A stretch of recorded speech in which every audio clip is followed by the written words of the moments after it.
the co-convener for Tennessee 101 History of Music with my fellow folklorist Sean Pitts. And I'm delighted to introduce Jennifer C. Core, who is the executive director of the Tennessee Historical Society. At the Tennessee Historical Society, she was previously the director of membership and programs and the state coordinator of Tennessee History Day. Core, like Sean and I, is a folklorist, an educator by training, with master's degrees from the University of Tennessee, Knoxville, and Indiana University, Bloomington. She formerly held positions at the Tennessee Arts Commission and the Grand Ole Opry Archives, and she's a co-founder and director of the Tennessee Sampler Survey, a not-for-profit devoted to documenting Tennessee's needlework heritage. Her areas of research have included Tennessee outsider and folk art, Middle Tennessee baskets, and West Tennessee chalk art crafts.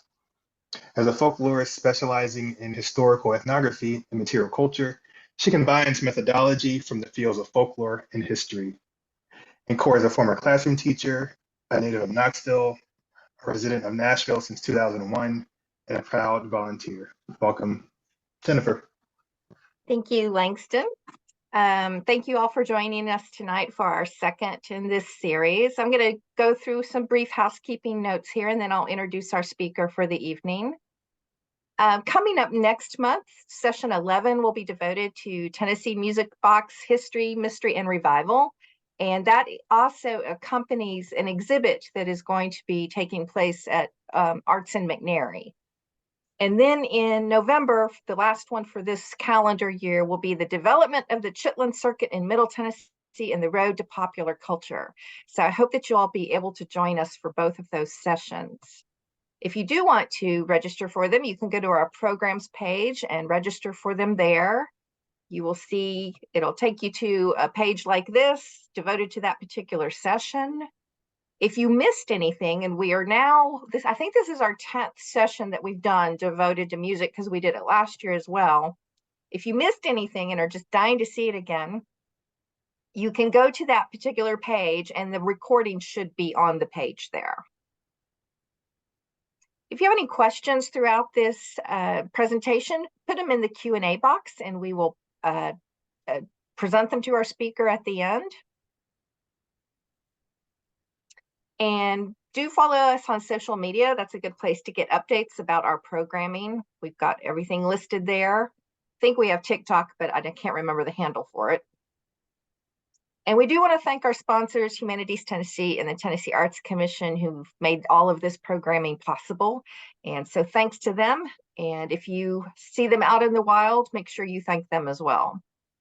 So now I'd like to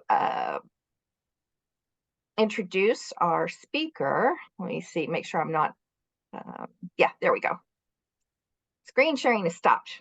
So Dr. Billy Coleman coordinates the collaborative Kinder's Honor Sequence in Revolutions and Constitutions and directs the Kinder Institute Democracy Lab at the University of Missouri.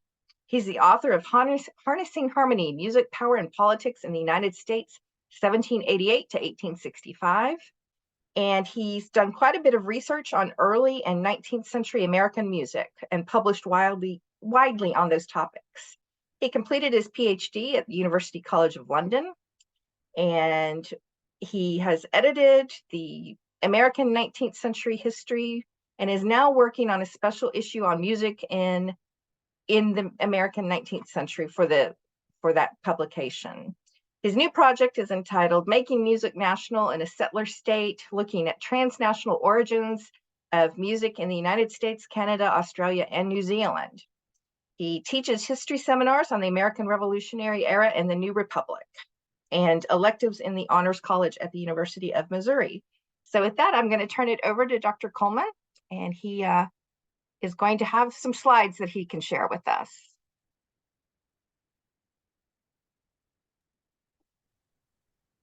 All right, so thank you very much. I trust we can see those slides. That is working. Yes, see, thank you.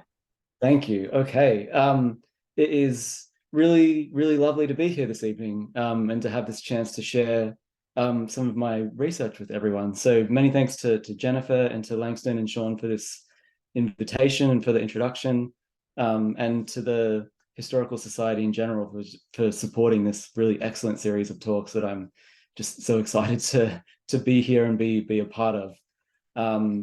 And I guess after thinking about some of the things in the introduction, this talk that I'll give on music and the politics of treason and disloyalty in the American Civil War, in some ways it sort of springs out of a few pages that are at the end of my book that does sort of end in 1865, but doesn't really focus on the Civil War as much as you might expect sometimes given the title. But this is sort of all the stuff that could have gone in there that doesn't really get into the book itself.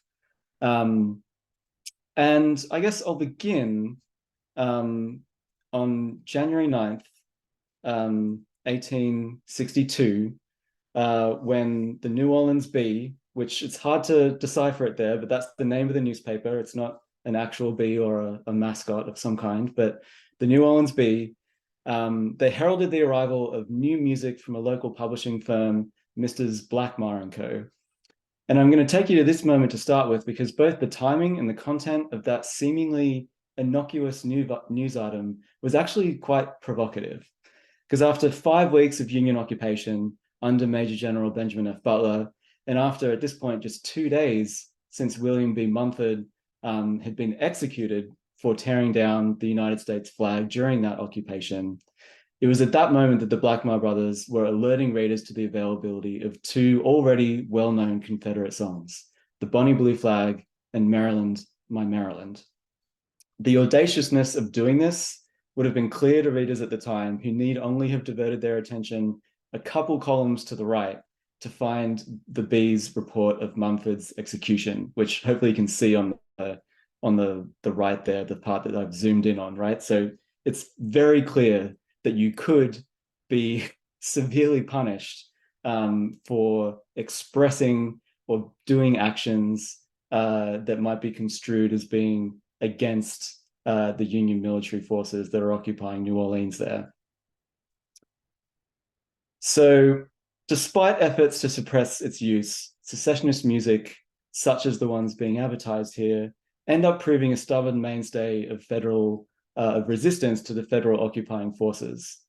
And for many Confederates, it remains a stubborn mainstay for them, because the willingness of the United States military to regulate music becomes to them a confirmation of their belief that the federal government was a threat to their personal liberty and to what they perceive to be their Southern way of life. So this lady, for instance, Julia Legrand, complains, was there ever such nonsense and such a want of pride and dignity, thinking about the thought of her neighbors next door being put on trial for singing. I'm afraid Mrs. Stewart's daughters next door will be arrested someday, for their piano and mingled voices are continually doing duty to a contraband ditty. So she's afraid that she's losing access, perhaps, to a kind of political expression that before the war she actually already had, and that now that the war is happening, it's being taken away. Less than 3 weeks after this, the Democratic-leaning newspaper, the Daily Missouri Republican, in St. Louis, announced the arrest of Balmer and Weber, music dealers, by order of the provost marshal there, George E. Leighton, and the closing of their establishment due to their involvement in the trade of, quote, rebel music.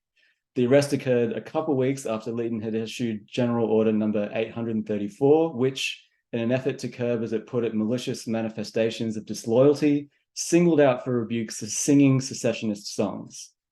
So these publishers, being vendors of secessionist songs, such as the Southern Confederate March and the Southern Rights Polka, were thus accused here of circulating, quote, signs of treason. According to a correspondent in New York, or for the New York Tribune, the arrest of the well-known music publishers caused whirls of excitement in the town. And though the correspondent could accept that these music publishers must suffer the consequences of their actions, locals in St. Louis were far less convinced of this. The Daily Missouri Republican, incredulous at these harsh measures, declared that the military government's handling of the affair amounted to nothing more than a musical humbug. So both of those 2 episodes in New Orleans and then in St. Louis speak to what now I think is music's kind of familiar presence in the political combat of wartime experience. But the phenomenon of Confederate musical arrests also, I think, raises questions. And this is the question that I'll focus on for the most part today? How did efforts to regulate Confederate airs bear on debates over the balance between rights and liberties in wartime? Because at one level, musical protest, particularly from women and children, exposed the limits of Union military power. It challenges social order, and it confounded expectations that Union success on the battlefield would translate necessarily into Confederate defeat on the home front.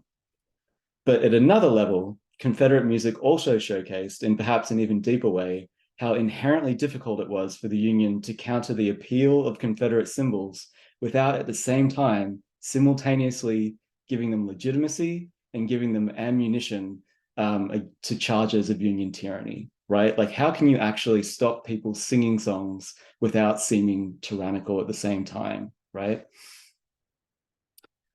So put simply, Union attempts to suppress Confederate singing did not amount to an unambiguously effective policy at all, as far as I'm concerned, right? If anything, music-related arrests most clearly succeeded in providing critics of the Lincoln administration with headline-grabbing evidence that the Union really did seem as repressive and unjust as they had feared. And in all, what I argue here is that Confederate musical arrests as political reflections of power and its subversion reveal how Confederate music helped to shape the boundaries, the experience, and the outcome of Union occupation. And so to explain as much of this argument as I can for you today, what I first want to do is give you a broad, kind of a really statistical overview of all the evidence to hand that I have for this. I'm a historian, so I do this tentatively, but I have done some counting, and I'm going to show you the fruits of some of that. And after that, I'll home in on a handful of illustrative examples or a few cases that I can detail a bit more closely for you. Okay, so the evidence. So 60 identifiable cases of Confederates being arrested or punished or getting away with singing or selling or publishing rebel songs in Union-controlled border towns or occupied cities basically underlie this research. The accounts of these incidents are drawn from a combination of newspaper reports, provost marshal records, and diaries, and they hail from a total of 10 different towns and places between February 1862 and May 1865. Between those parameters, there are some notable concentrations of evidence from particular times and places. For example, most of the arrests that I've found took place after May 1862 and before August 1863. A portion of the conflict there where this kind of the threat, or however they looked at it, perhaps the promise of Confederate victory was most widely felt in that period. Confederate music doesn't stop after that period once the sort of chance of battlefield success dwindles, but the perception of Southerners fighting for a lost cause did kind of ironically make it a bit less common for Union officials to take the danger of Confederate music all that seriously. Geographically, 2/3 of the musical incidents in the data took place in New Orleans, but towns other than New Orleans, particularly St. Louis and Baltimore, and I'll have time to talk a bit to St. Louis here, as well as New Orleans. They comprise less bulk in terms of the actual number of incidents for which I have evidence, but the significance of those incidents as measured by the level of national and international debate that they attract is often higher. So some of the stuff that happens in New Orleans and St. Louis and Baltimore, this is reported throughout the whole nation and actually throughout Europe as well. It attracts serious attention in that sense. But there's also lots of smaller ones, particularly in New Orleans, that don't necessarily get that much traction, but they're still there. And I think it's important to include material from all these different places because it speaks to how some long-standing assumptions about who could wield political power, which is where a lot of these decisions come down to, collided with and sometimes transcended local variables and wartime contingencies.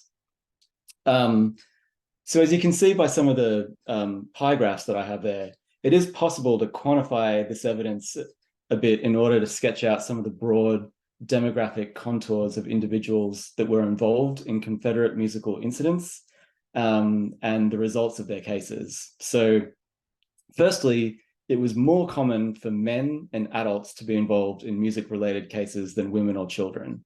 And this could seem surprising to you or not, right? Women and children develop a real reputation for turning to music at times during the Civil War when it is assumed that they don't have access to other forms of expression. I don't really buy into that argument all that much, but it does turn out to be the fact that at least of the sort of evidence that I can find for musical arrests taking place, it is actually more common for men and adults to be involved in this than women or children. Nearly the same proportion of males and females arrested for a musical reason subsequently also managed to avoid further punishment, which I think is interesting. And you can see that a little bit through some of these graphs here. Compared to males, it was more likely for women, children, or young offenders to get away with music-related offenses by not getting arrested in the first place. So it's slightly different from getting arrested and then getting off. But women, children, young offenders, people can turn a blind eye to them a bit more often and still write about it. Also, a second sort of major statistical point here would be that the most common outcome of Confederate musical incidents involving Union authorities was for offenders to be both arrested and punished.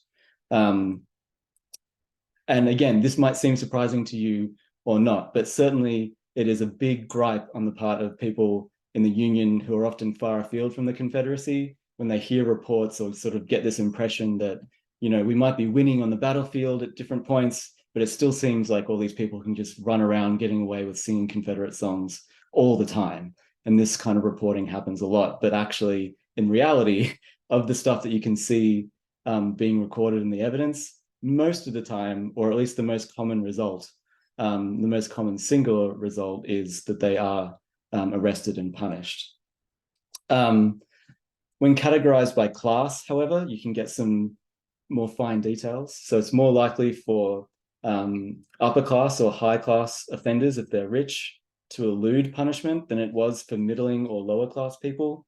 And those people had basically close to a 50-50 chance of being granted leniency. And then finally, the scope of the punishments levied on musical offenders varied a lot. So the singular most popular punishment was 30 days in jail. That's possible for people to get sentenced to 60 days in the workhouse. And then there's monetary fines ranging from $5 to $50. People could be paroled or forced to take a loyalty oath. Some people were banished. So there's quite a range of different outcomes that could happen here. And if you try to tally all this together, it is, I think, nigh on impossible to have an accurate number of exactly how many musical arrests were made during the American Civil War. It's an elusive kind of number. Ultimately, I would argue that it's less important to know that than to sort of focus on the fact that it really only required a handful of high-profile cases to spark controversy and debate. But if people press me, and if I tried to estimate conservatively, music-related arrests during the Civil War had to number at least somewhere in the hundreds, right? I've got evidence for 60, and if you think about the amount of evidence we have for the just sheer number of people who were arrested for these types of things, going up into sort of tens of thousands of cases, the idea that there is at least 40 more of those around would not surprise me. It just didn't happen to be the ones that I found. And all these arrests could happen because in wartime, Unionists were reasoning that it was important to stamp out treasonous intentions among Confederate populations before they morphed into treasonous actions, right? So it's this whole idea of implied treason. If you go under the letter of the law with the Constitution, it's a very strict version of what treason can mean, but implied treason can just basically be doing or saying anything that could be construed as being detrimental to the United States. But Confederate singing in this regard proves particularly challenging, precisely because it's not just any kind of singing, right? It's patriotic music. And as patriotic music, it was considered to be both an indispensable part of a united and harmonious society, and once the war starts, an indispensable weapon of war, right? And this duality actually explains quite a lot, I think, not only about why Confederates sang, but also why Union punishments for singing and selling Confederate music could vary in seemingly inconsistent ways. Since patriotic music was considered an inherently respectable activity, it represented, especially, but not only for Confederate women, an appropriate and accessible medium through which to defy Union control. For Union officials, however, the continuation of Confederate music under their watch contributed not just to a kind of gender identity crisis, as some people have called it, but also to questions over where, when, and how the sheer expression of Confederate ideals posed a treasonous threat to the Union. So let's take the Union's occupation of New Orleans to start with here. So in September 1861, 17-year-old Clara Coleman was basically one of many, enthusing into her diary that I do love the Bonnie Blue flag, right? A sentiment that at this moment, very few people would have judged to be remarkable. The local press at this point had been lauding its Scotch-Irish author, Harry B. McCarthy, as a true son of genius and a remarkable man whose concerts are now all the rage. Plus the tune itself, which is written as an ode to the unofficial Confederate flag of the same name as the song, had quickly attained a prominent place in New Orleans civic life, right, as a feature tune at concerts for the benefit of Confederate soldiers and as a favored selection for use in children's singing lessons. So I'll play you just a little clip of this tune, a very modern rendition of it, really, to get you a sense of it. We are a band of brothers and native to the soil, fighting for our liberty with treasure, blood, and toil. And when our rights were threatened, the cry rose near and far. Hurrah for the bonny blue flag that bears a single star. Hurrah, hurrah for Southern rights, hurrah. Hurrah for the bonny blue flag that bears a single star.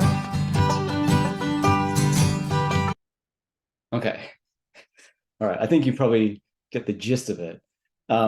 Lyrically, something that you don't necessarily get from that excerpt is that what its verses do is celebrate the name of every state that had seceded from the Union.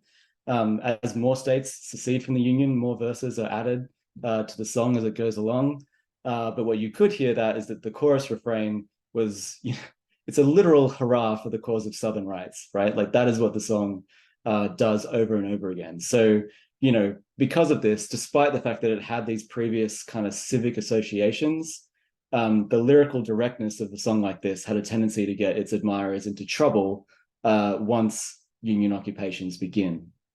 And I think the context for some of this is important, at least in New Orleans. So if you think about New Orleans, Confederate women there not caring for the Union military's intrusion into their private lives really began this occupation of their city in open protest of their occupiers. So women were pouring chamber pots on the heads of Union soldiers. They were pointedly lifting their dresses, obviously displaying Confederate iconography and flags as soldiers would pass them by, jeering and taunting them, and then blatantly just kind of shouting and singing rebel songs in their faces.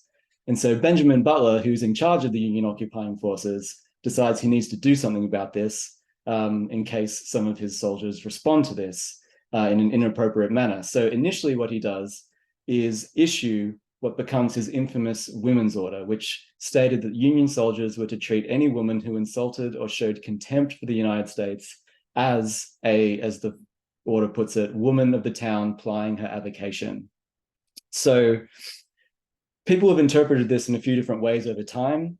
A more kind of recent interpretation of this women's order is that whereas women might have previously assumed that they could do these kinds of activities and rely on their gender to exempt them from punishment, Butler's women's order is raising the stakes by taking their defiance seriously, right? And instructing Union officers to engage with Confederate women, not as women exactly, but as hostile adversaries.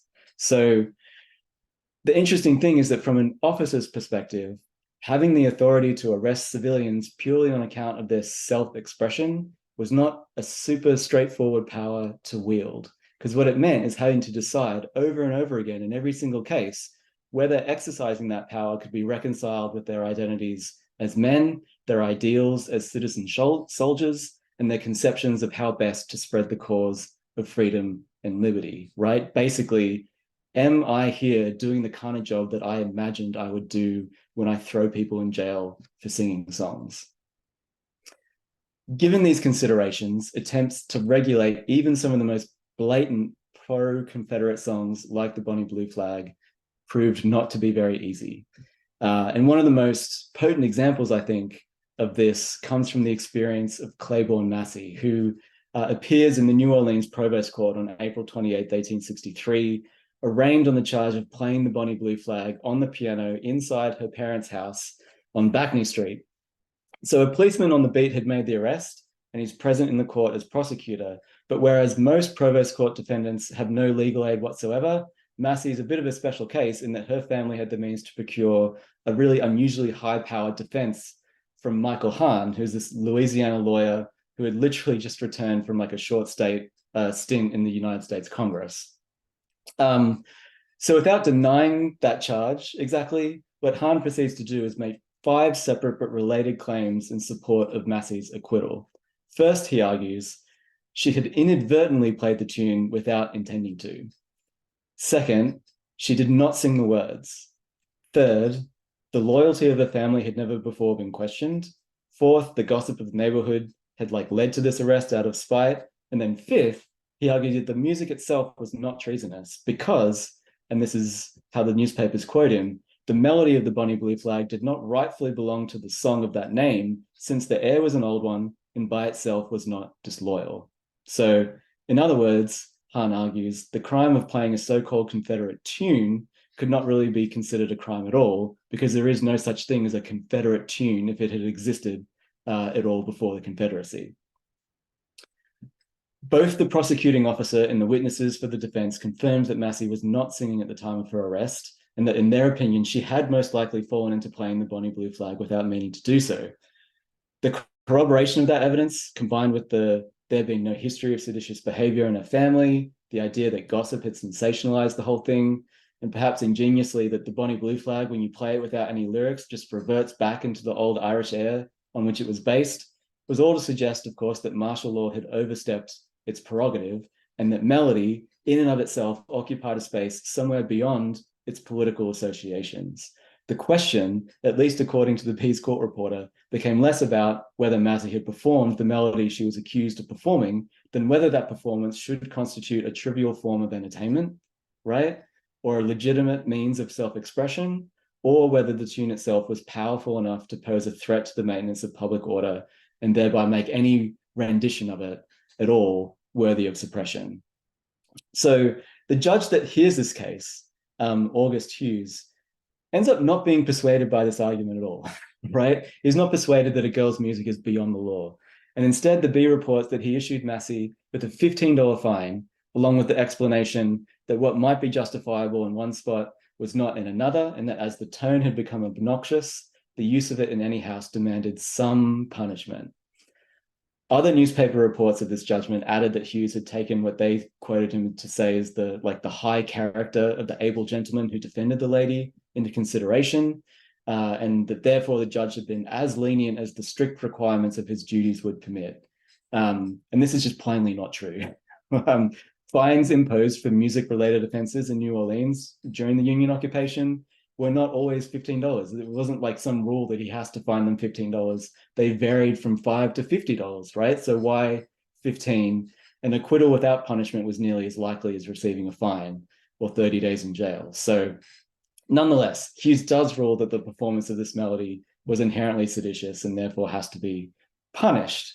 But still, the language that he uses to do this in this sentencing, I think, is kind of revealing, because like many other sentences for seditious music, it was justified precisely on the grounds that this judge felt obliged to dispense with at least some punishment, as Hughes was said to have put it. And there's other cases of this, right? In New Orleans, there's this trial of Mrs. Bensidon, as she's called, an elderly lady in spectacles, as she's described, who was sent to jail for 30 days in May of 1863 for exhibiting and expressing secession proclivities, including the keeping of a house where the Bonnie Blue Flag and shouts for Jeff Davis and Beauregard were often heard. The prosecution's central argument, however, in that case, was that Benson needed to be imprisoned, not because martial law required it, but because the court just needed to, quote, give proper impression. By comparison, when given the opportunity, many judges were disposed to dismiss charges of Confederate singing altogether, right? Just one day after Benson was sent to prison, 5 boys who had been arrested for singing a song with the chorus, "We will fight for Jeff Davis," etc., were discharged after the arresting officer, a Lieutenant Duane, pleaded for them not to be sent to prison, right? So he arrests them, brings them into the court, and then is like, actually, you really don't need to bother like sending these kids to jail. So one contributor to the variability of all these outcomes was the fact that the legal military apparatus charged with policing treason and disloyalty in these federally controlled areas was intimidatingly large and diffuse. A loose, often overlapping network of Union provost marshals undertook the grassroots work of identifying and charging citizens with treason and disloyalty in both the North and in Union-occupied areas of the South. And the structure made room for a large degree of variability, right? The structure itself allowed for that. Overzealous policemen easily could overreach, and some provost marshals operating without much oversight did exercise their powers corruptly, including ones that were notorious, especially in Baltimore, for throwing people away for singing, also end up getting thrown away themselves for corruption. All of which is to emphasize that definitions of loyalty, disloyalty, and treason were being negotiated on the ground all the time through interactions between citizens and functionaries of the Union government, rather than somehow being imposed by the president or the Constitution or any other real, clearly definable set of rules. Of course, within that, the ease with which Confederate sympathizers could be arrested for singing or publishing Confederate songs reflected the fact that, like, obviously in some ways, open criticism of the United States in these contexts, or its government, or open support of its enemies, inevitably invited suspicion. You can't just go running around being openly critical and not sort of finding yourself suspect in the eyes of some of the Union military. But the question of what should happen next at that point, if you did suspect someone of that, really did weigh heavily on Union officers who resented the task of what appeared to them as a trivial civic assignment, right? Of which the requirement to regulate music sung by women and children seemed to some of them particularly demeaning.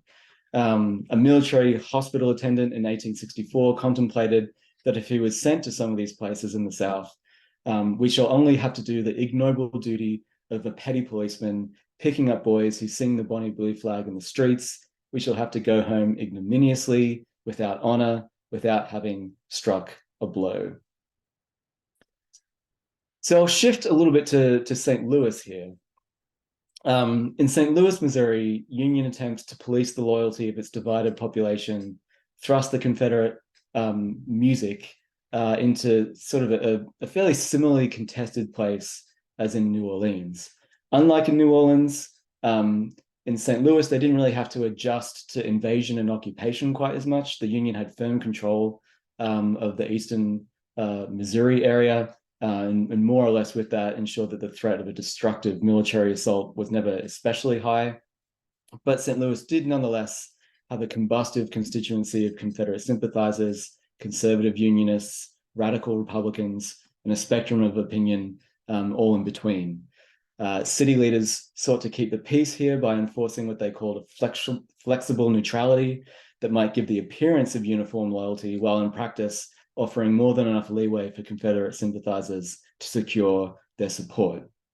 The linchpin of this approach lay again in the Provost Marshal's office, which oversaw another complex network of local informants that investigated rumors, surveilled the contents of mail and newspapers, and levied a range of punishments and fines and confiscations and arrests.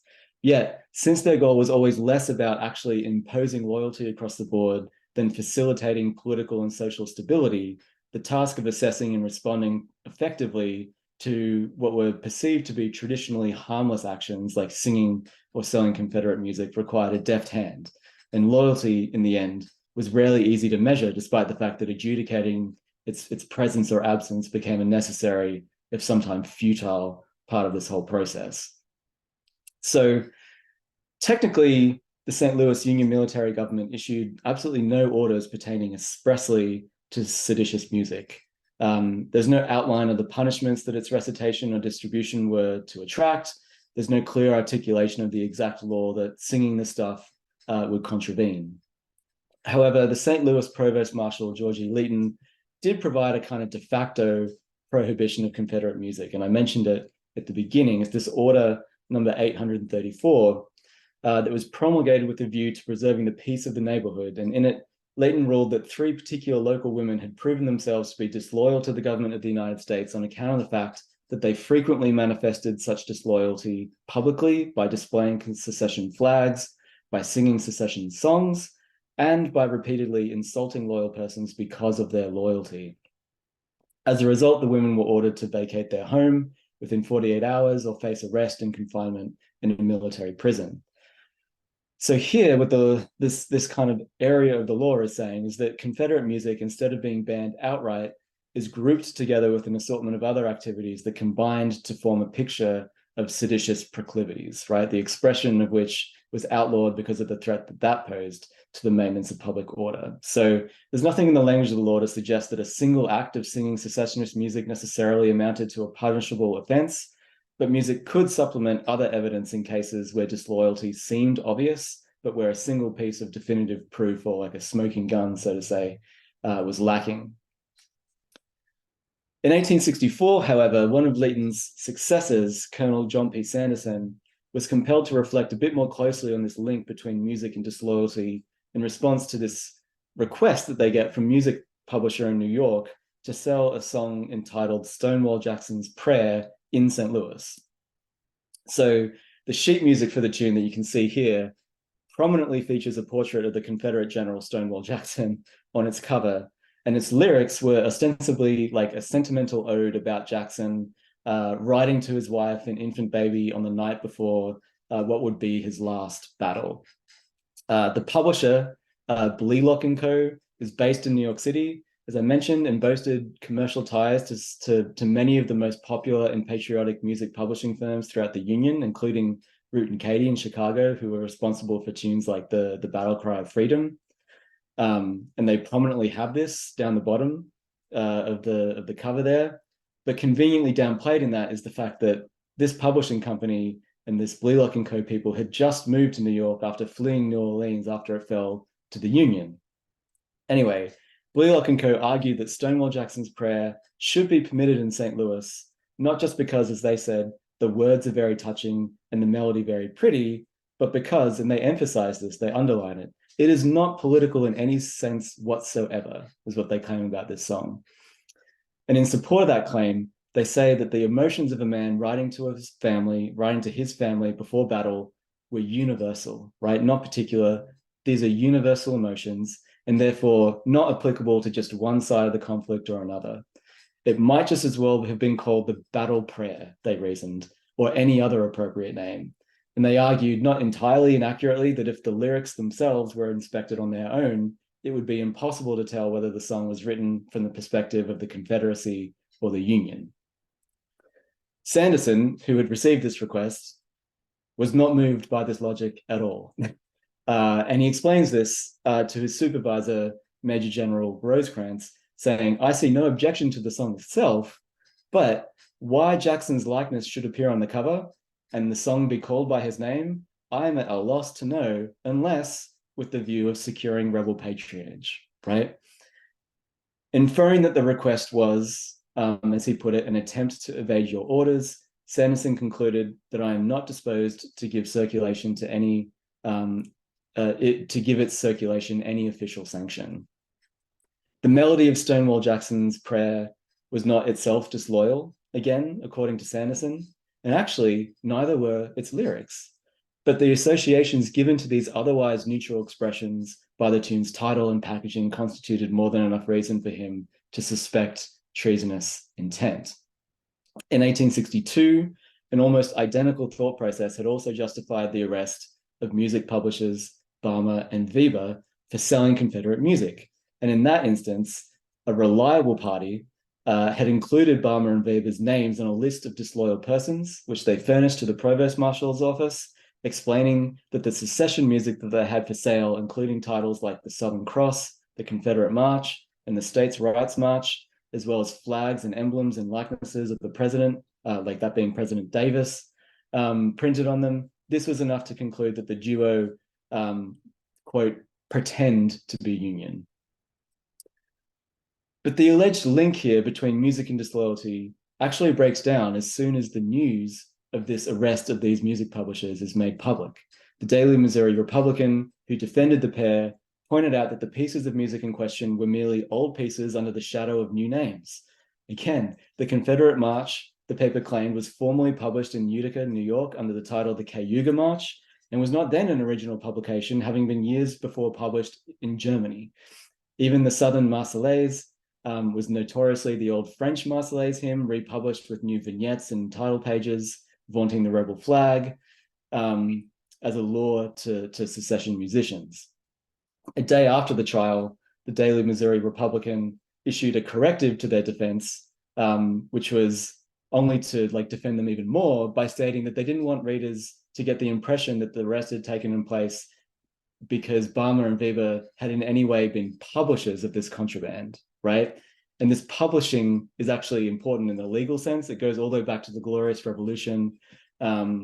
This idea that if you didn't actually publish something, then it's not your fault if it got out, right? You can't be sort of tied to a treason charge if you didn't actually publish it. If someone else did it without you knowing it, then you're not actually being treasonous. And so this distinction about who publishes it is important in that sense.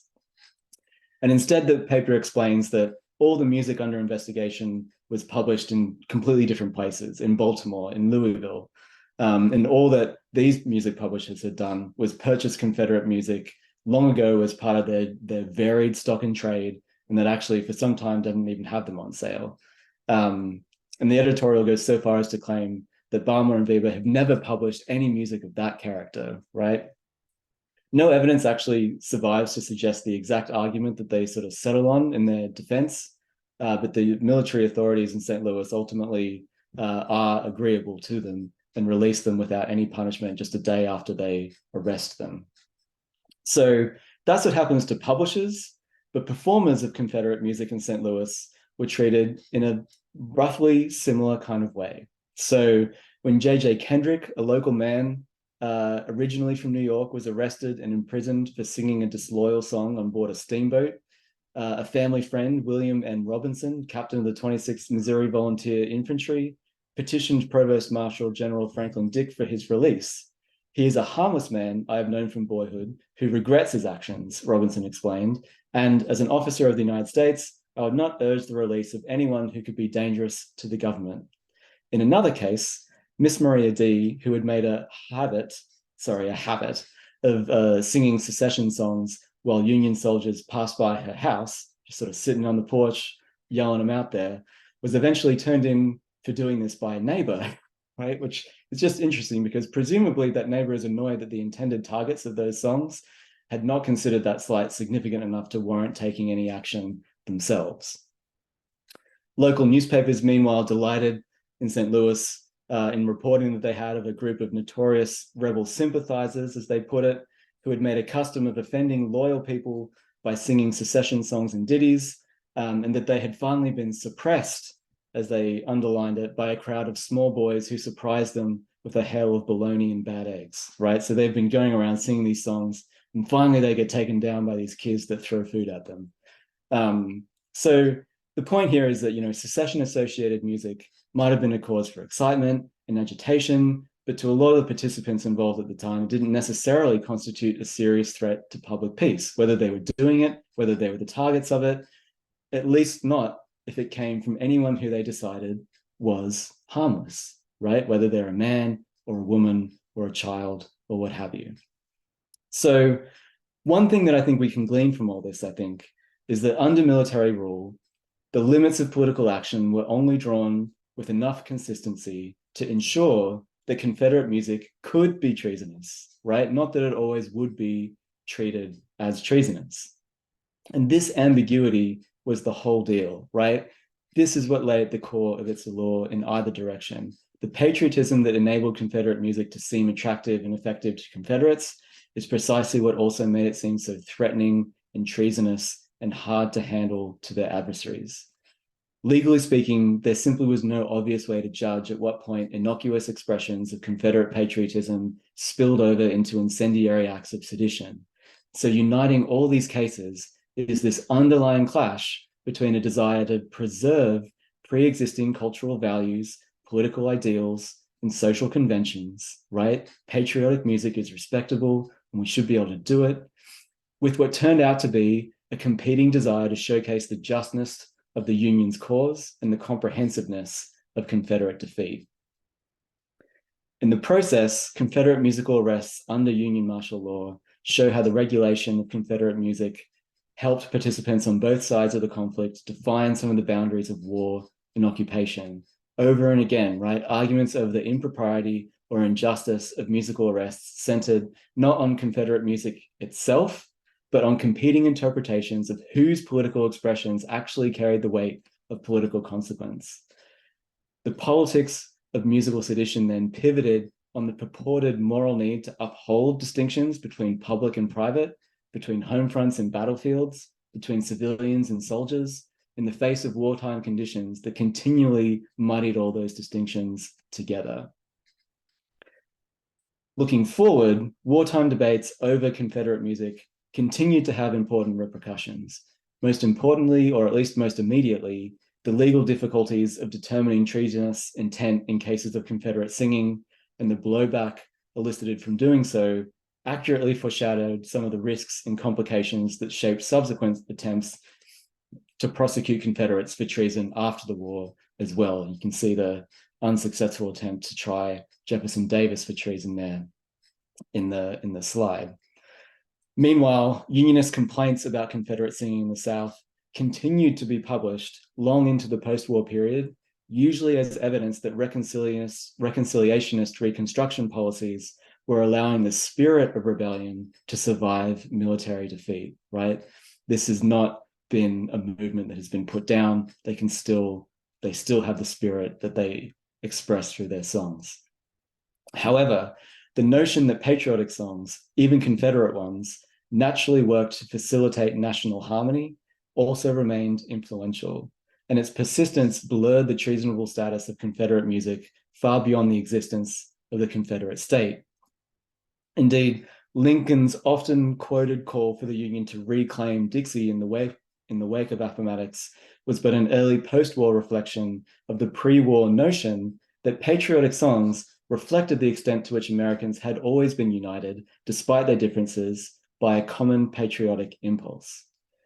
In this way, the ongoing appeal of Confederate symbols, the belief that expressing an allegiance to the Confederacy is a matter of free speech and civil liberties and not treason and disloyalty, and the enduring cultural power of the lost cause itself, all of this has roots in the inability of the Union military regimes to combat Confederate cultural expressions without also being obliged to extend them measures of legitimacy at the same time, right? Again, how do you stop people singing and not be tyrannous, right? Without showing a measure of legitimacy at the same time. And that issue begins in the middle of the Civil War, and you can see it in these contests over arresting Confederates for singing, and it's ongoing. So with that, I'll stop and really be very welcome to hear any questions. Thank you so much.